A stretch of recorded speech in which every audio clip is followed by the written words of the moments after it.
اور سرکار کو تمہارا بچہ چاہیے تھا۔ ایک نگاہ جالی کے پیچھے ڈالی، گھنگریالے بالوں والے وجود میں حرکت ہوئی تھی، وہ شاید اٹھ رہی تھی۔ جاؤ زیاد، اور اگر میں جھوٹ بول رہی ہوں تو جو میری سزا میں قبول کروں گی، لیکن تم اپنی ماں کا سچ جاننے کے بعد ایک دفعہ میرا سامنا ضرور کرو گے۔ ہر لفظ کے ساتھ منہ سے دھواں نکل رہا تھا۔ زیاد سلطان نے جواب نہیں دیا۔ وہ چند لمحے گمسم سا اسے دیکھے گیا، پھر پلٹ گیا۔ زیاد، میری بات سنو، وہ زور سے چلائی، لیکن وہ اپنے پیچھے دروازہ بند کر کے اسے لاک کر رہا تھا۔ زیاد، وہ زور سے چلائی، آواز بھیگنے لگی۔ کیا یہ آخری دفعہ تھا جب وہ اس کی قید میں آئی تھی؟ کیا سیاد اور پرندے کا کھیل ختم ہونے جا رہا تھا؟ اس نے گہرا سانس لیا اور خود کو پرسکون کرنے کی کوشش کی۔ وہ مزید توانائی نہیں خرچ کر سکتی تھی۔ ابھی موسم ٹھنڈا تھا، لیکن اتنا نہیں کہ اس کا خون جمنے لگے۔ اس کے پاس وقت تھا۔ اور تب اس نے وہ آواز سنی، وہ باریک آہستہ آواز۔ میں تمہارا انتظار کر رہی تھی۔ مالا نے چونک کر گردن موڑی۔ جالی کے پار وہ اس لڑکی کا نیم رخ دیکھ سکتی تھی۔ وہ سیدھی ہو کے بیٹھ رہی تھی۔ تم جانتی تھی کہ میں آؤں گی؟ حلال، میں تم سے بات نہیں کر رہی مالا۔ وہ بالوں کو کانوں کے پیچھے اڑس رہی تھی۔ میں اس سے کہہ رہی ہوں جو ہمارے ساتھ موجود ہے۔ کشمالہ مبین کا سانس منجمد ہو گیا۔ اس نے بے اختیار سینے پر ہاتھ رکھا۔ وہاں ایک دھڑکن تھی، اور اس سے نیچے ایک دوسری دھڑکن بھی تھی۔ مجھے معلوم تھا بدر آئے گا، وہ لڑکی کہہ رہی تھی۔ تمہارا بیٹا بدر۔ ٹرک کو ایک جنگل ویرانے میں چھوڑ کر ضیاء سلطان چند کوس تک پیدل چل کے آئے۔ یہاں ایک رکی ہوئی کار سڑک کنارے کھڑی اس کی منتظر تھی۔ چونکہ چابی اس کی جیب میں تھی، اس لیے قریب جاتے ہی کار کے لاکس کھول گئے۔ وہ اندر بیٹھا اور سٹارٹ کا بٹن دبایا تو انگلی کانپی تھی۔ اس کا سارا وجود کانپ رہا تھا۔ وہ جھوٹ بول رہی تھی، وہ اپنی جان بچانے کے لیے کہانی گاڑ رہی تھی۔ وہ مہلت چاہ رہی تھی تاکہ اس کا ہیرو آئے اور اس کو بچا لے، ورنہ سبرینا زندہ نہیں ہو سکتی تھی۔ سبرینا مر چکی تھی، اس نے اپنی پوری تسلی کی تھی۔ مردہ خانے کی رپورٹ، اس کے گھر والے، پولیس کی سٹیٹمنٹ، ہر شے سے واضح تھا کہ وہ مر چکی تھی۔ اس نے سبرینا کی قبر بھی دیکھی تھی، اس پر پھول بھی رکھے تھے، اور اب بھی یو کے جاتا تو اس کی قبر پر ضرور جاتا تھا۔ پھر یہ کیسے ہو سکتا تھا؟ ڈرائیو کرتے ہوئے اس کے ہاتھ کپ کپا رہے تھے، چہرہ سرخ پڑ رہا تھا۔ نگینہ بیگم نے پلکیں چپکائی۔ نرس کمرے سے باہر جا رہی تھی۔ انہوں نے کروٹ بدلنی چاہی، لیکن جسم سے شدید ٹیسیں اٹھی۔ چہرے کے جلے ہوئے حصے سے تعفن زدہ بدبو اٹھ رہی تھی۔ باوجود احتیاط کی کمر پر بیڈ سورس بن گئے تھے اور ان میں کیڑے پڑنے لگے تھے۔ یہ گزشتہ رات ہی ہوا تھا اور ڈاکٹرز ان کی وجہ سمجھنے سے قاصر تھے۔ سٹاف کی لاکھ کوششوں کے باوجود بدبو ختم ہو رہی تھی نہ کیڑے۔ ان کے وارڈ کو چند گھنٹوں قبل قرنطینہ کر دیا گیا تھا۔ زخموں کے سیمپل پبلک ہیلتھ ایجنسی کو بھجوائے گئے تھے کہ کہیں یہ کوئی وبا تو نہیں، لیکن اب تک کسی سٹاف یا ملاقاتی میں اس کے سمٹم ظاہر نہیں ہوئے تھے۔ نگینہ بیگم نے آہٹ پر چونک کے دروازے کو دیکھا۔ کوئی اندر داخل ہوا تھا، نیلے اسکرب میں ملبوس، چہرے پر ماسک اور سر پر جالی دار ٹوپی پہنے، ہاتھوں پر دستانے۔ کوئی ڈاکٹر تھا شاید۔ اب ان کے کمرے میں جو بھی داخل ہوتا وہ فارسی لباس پہن کے آتا تھا۔ پانی۔ انہوں نے خشک لبوں پر زبان پھیری۔ حلق خشک تھا، انہیں پانی چاہیے تھا۔ وہ قریب آیا، ماسک نیچے کیا نہ بھی کرتا تب بھی وہ اس کی آنکھیں دیکھ کر ٹھہر گئی تھی اور آواز حلق میں اٹک گئی تھی۔ یہ وہ آنکھیں تھیں جنہوں نے پہلی دفعہ کھلنے پر انہی کا چہرہ دیکھا تھا۔ زیاد، وہ حیران تھی، پھر چہرے پہ بے چینی نمودار ہوئی۔ وہ پولیس کو مطلوب تھا، وہ یہاں کیسے؟ سبرینا زندہ ہے؟ وہ قدم قدم چلتا ان کے سرہانے آیا۔ اس کی آنکھیں سرخ ہو رہی تھی۔ زیاد، پلیز بیٹے، یہاں سے چلے جاؤ، پولیس والے راز سے تمہارا پوچھ رہے ہیں۔ وہ پریشانی سے بددقت بول پا رہی تھی۔ یعنی وہ زندہ ہے؟ وہ شر رہ گیا، ساری دنیا ساکت ہوگی۔ زیاد، پولیس، وہ تمہیں گرفتار۔ ان کی آنکھیں بھیگنے لگی۔ وہ سچ کہہ رہی تھی، اپنی ماں کے آنسو پہچانتا تھا۔ وہ واقعی زندہ تھی اور اب جانتی تھی۔ اس کی بھیگی آواز میں گراہٹ نمودار ہوئی۔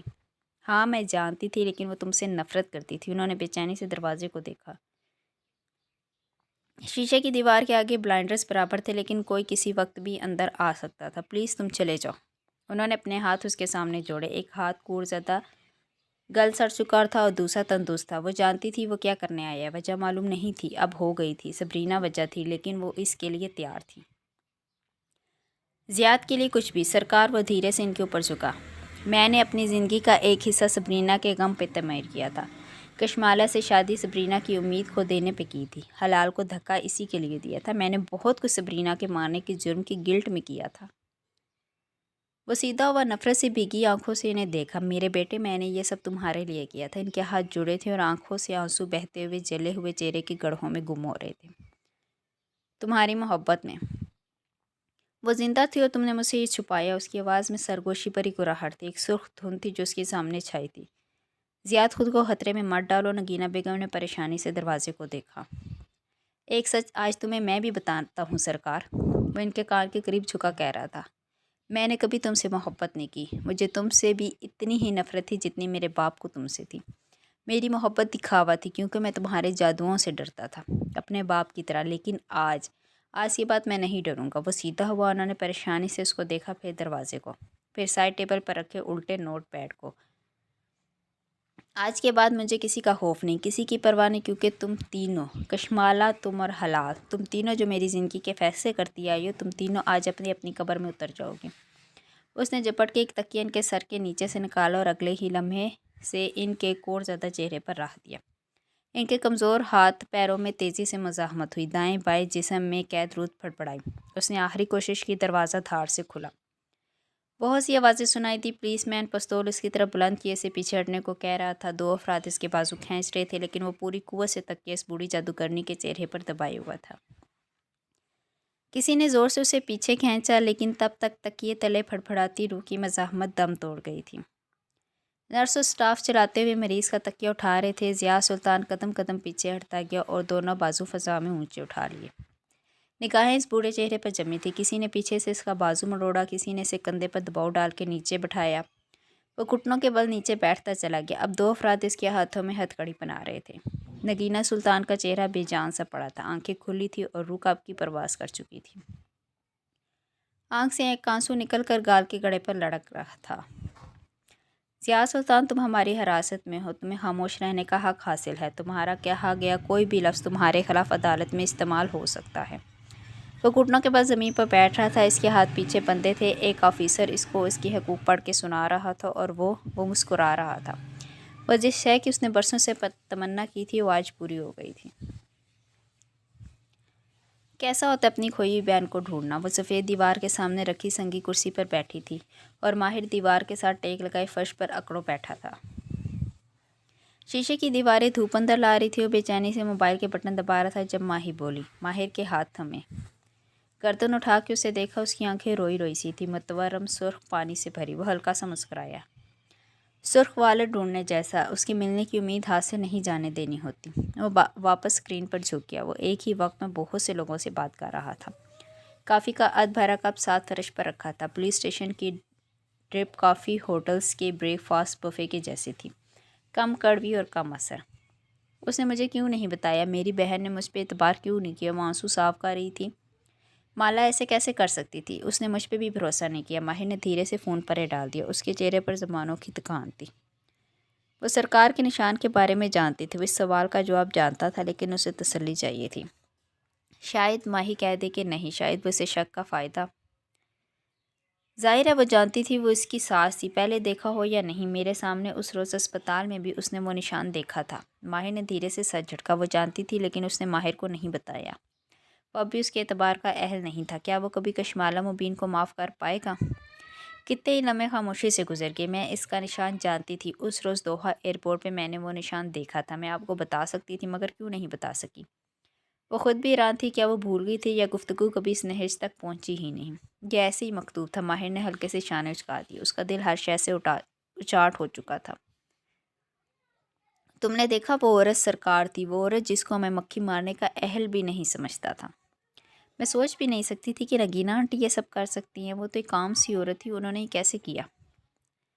شاید اس لیے کہ سب اس کو عام عورت سمجھتے تھے۔ شاید وہ عام عورت پیدا ہوئی تھی، لیکن وہ عام عورت مرنا نہیں چاہتی تھی۔ وہ دھیرے سے اٹھ کھڑا ہوا۔ اس کا رخ وکرم کے آفس کی جانب تھا۔ وہیں ایک مشق بار بار دہرائی جا رہی تھی۔ وہ وہاں جا کے ان سے پوچھتا تھا کہ کوئی اپ ڈیٹ ملی، اور منفی میں سر ہلا کے کہتے تھے کہ نہیں۔ وہ بھی راستے میں تھا جب پیچھے سے آوازیں بلند ہوئی۔ مائی فری چونک کے پلٹا۔ دو آفیسرز ایک آدمی کو ہتھ کڑی لگائے سامنے راہداری سے گزر رہے تھے۔ اس آدمی کا چہرہ سپاٹ تھا۔ وہ بس ایک لمحے کے لیے اسے دیکھ سکا اور وہ موڑ موڑ کے آگے گم ہو گئے۔ ضیاء سلطان، اس کے لب بے یقینی سے پھڑپڑائے۔ لوہے کے پنجرے میں ٹھنڈ دھیرے دھیرے بڑھ رہی تھی۔ اس نے اپنے بازو اپنے گرد لپیٹ رکھے تھے۔ لباس پتلا تھا اور ٹھنڈ روکنے میں ناکام تھا۔ میں اس سے کہہ رہی ہوں جو ہمارے ساتھ ہے، تمہارا بیٹا بدر۔ حلال اسی کنٹینر کے دوسرے پنجرے میں تھی۔ ان دونوں کے درمیان دیوار تھی جس میں بنی ننھی سی کھڑکی میں وہ حلال کی جھلک دیکھ سکتی تھی۔ زیادہ دیر تک گردن موڑتی تو وہ درد کرنے لگتی، سو وہ سامنے بند دروازے کو دیکھے گئی، جس سے کافی دیر پہلے ضیاء سلطان باہر نکلا تھا۔ بدر؟ ایک سرسی لہر اس کی ریڑھ کی ہڈی سے گزر گئی۔ سب سمجھتے ہیں میں نے اسے مار دیا۔ آنسو ٹپ ٹپ آنکھوں سے گرنے لگے۔ لیکن میں اسے کیسے مار سکتی تھی؟ وہ میرا بیٹا ہے۔ بہت سے لمحے یوں ہی گزر گئے۔ دوسرے پنجرے میں خاموشی چھائی رہی۔ مجھے اس کی حفاظت کرنی تھی، مجھے اس کو بچانا تھا، اس کے اپنے باپ سے، اس کی دادی سے، وہ بند آنکھوں سے کہہ رہی تھی۔ گرم آنسو گال سے لڑک کر گردن پہ پھسل رہے تھے۔ جس روز ماہر فرید نے اسے بتایا تھا کہ سرکار صحرے سے پیدا ہونے والے بچوں کو چھین لیتا ہے، اس روز اس نے ایک فیصلہ کیا تھا۔ بس اسٹاپ تک جاتے ہوئے اس نے درگاہ کا نمبر ملایا۔ مجھے ایک اپارٹمنٹ چاہیے ابارشن کے لیے۔ درگاہ کا اشتہار اس نے ڈارک ویب پہ دیکھا تھا۔ جیسے سرکار ایک جادوگر تھی اور اپنی شناخت چھپا کے لوگوں کی زندگیوں میں سحر کھولتی تھی، ویسے ہی درگاہ ایک ایلویژنسٹ تھی۔ ایلویژنسٹ جادو نہیں کرتے بلکہ وہ ایک ایلویژن سراب تخلیق کرتے ہیں۔